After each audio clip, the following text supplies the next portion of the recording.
Hi guys, welcome back to this series of UX videos. In this video, we're just continuing with the UX research methods and some of the planning tools that are used in UX research. And we'll just look into one research tool that falls under the quantitative research method. Remember that in our previous video, we said that there are two types of UX research methods, and that's quantitative and qualitative research method. So in this video, we just go through quantitative research method. And remember that we said that quantitative looks at the what are the users doing at a specific point in time. So it doesn't tell us why or the behaviors behind or the motivations behind their behaviors. We just look at what they're doing at a specific point in time. So I just thought it's better to raise that now so we don't get confused as we go on. So the first and only tool that falls under quantitative research is the survey, and we all know what surveys are. But before we get into the exact definitions and what happens during surveys, I would just like to remind you guys that all this, the research is happening during the planning stage, the research stage of the design process.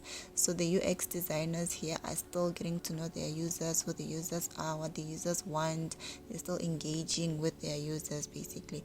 So with the surveys, they try to find out more about a specific question or like about a specific topic that came up during the planning stage, obviously.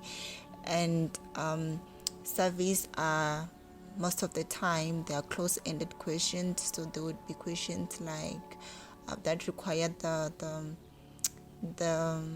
users to give responses like strongly agree, neutral, strongly disagree or disagree, things like that, or yes or no questions. So users don't necessarily have to explain why they're choosing the options that they are choosing. They just have to choose whatever options that they're given.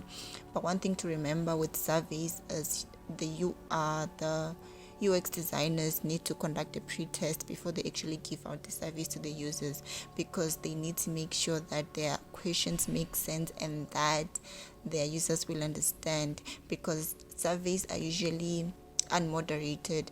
So the designers are not there to explain the questions to the users, so they need to make sure that the questions are clear and that the users will understand before they actually hand out the questions to the users. And yeah, that's basically it with surveys. So that's the only research tool that falls under quantitative. It's only surveys. And then in the next video, we'll look into the qualitative research tools. So they're a bit plenty, and then we'll try by all means to cover some of them. But that brings us to the end of this video. I hope it was very useful. Please don't forget to comment, share, like, and subscribe. And I will see you guys in the next video.